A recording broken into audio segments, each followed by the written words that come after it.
اب ایک بہت ہی خاص جگہ پہ آپ کو لے کے آئی ہوں میں، اور میرے پیچھے جو آپ کو نظر آ رہا ہے ایک ہسٹوریکل سا موزولیم مقبرہ ہے یہ حضرت نوح علیہ السلام کا. اور حضرت نوح علیہ السلام کے مقبرے کے بارے میں بہت سے کلیمز اس کے علاوہ بھی ہیں. آذربائیجانی کہتے ہیں کہ یہاں پر نقشوان میں ان کا مقبرہ ہے.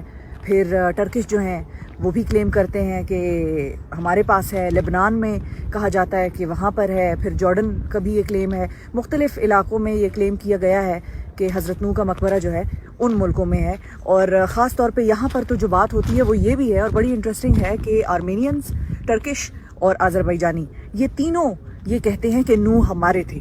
آرمینینز بھی کہتے ہیں کہ نوح ہمارے تھے، ٹرکش کہتے ہیں کہ نہیں نوح ہمارے تھے، اور آذربائیجانی کہتے ہیں کہ نہیں جی نوح ہمارے تھے. تو حضرت نوح علیہ السلام کا مقبرہ آپ کو میرے پیچھے نظر آ رہا ہے، اور میں کوشش کرتی ہوں کہ یہ ہم اس کے اندر بھی جائیں اور آپ کو دکھائیں کہ اس کے اندر کیا ہے.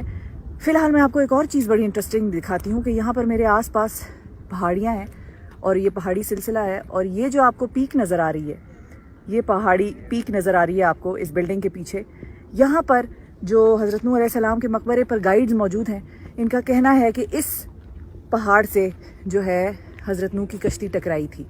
تو یہ ایک بڑی انٹرسٹنگ چیز ہے. اور آذربائیجان کا جو یہ آٹونومس ریپبلک ہے نقشوان، اس کی یہ دو خاص چیزیں ہیں، ایک اصحاب کہف کی سینکچوری اور ایک جو ہے ٹومب آف پروفٹ نوح علیہ السلام. تو حضرت نوح علیہ السلام کا مقبرہ تو میں نے آپ کو دکھایا ہے، اندر بھی آپ کو لے کے چلتی ہوں، کوشش کرتی ہوں.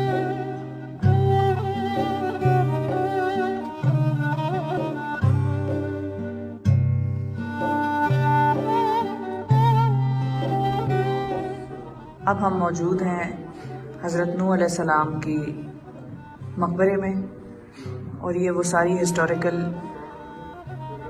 چیزیں ان کے بارے میں لگی ہوئی ہیں.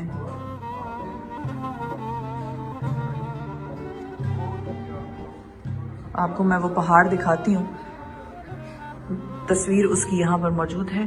ایلنداغ یہ وہ پہاڑ ہے جس سے کہ کہا جاتا ہے کہ حضرت نوح علیہ السلام کی کشتی ٹکرائی تھی. اس کی جو چونچ آپ کو نظر آ رہی ہے اوپر، وہ آپ دیکھ سکتے ہیں کہ سانپ کی زبان کی طرح ہے، دو دھاری.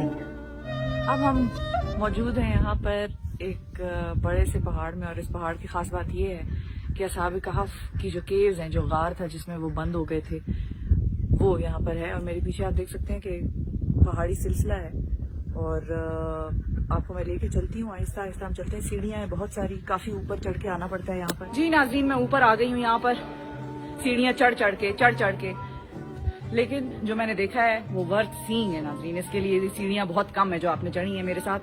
یہ پیچھے آپ کو دو بڑی بڑی کیوز نظر آ رہی ہیں، ایک ذرا بڑی ہے، ایک چھوٹی ہے. یہ بھی ان کے بارے میں بھی کہا جاتا ہے کہ اصحاب کہف کے جو لوگ تھے، جو نیچے کیو میں بیٹھے تھے، جو نیچے غار میں بیٹھے تھے، وہ یہاں پر بھی آ کر قیام پذیر ہوئے تھے. اب اس کے بارے میں حقیقت جاننے کے لیے ظاہر ہے جتنی ڈیٹیلز آپ قرآن مجید میں پڑھ سکتے ہیں اتنی آپ کو کہیں نہیں ملیں گی. سورہ کہف پڑھیے اور اس کا سارا بیک گراؤنڈ وہاں پر لکھا ہے.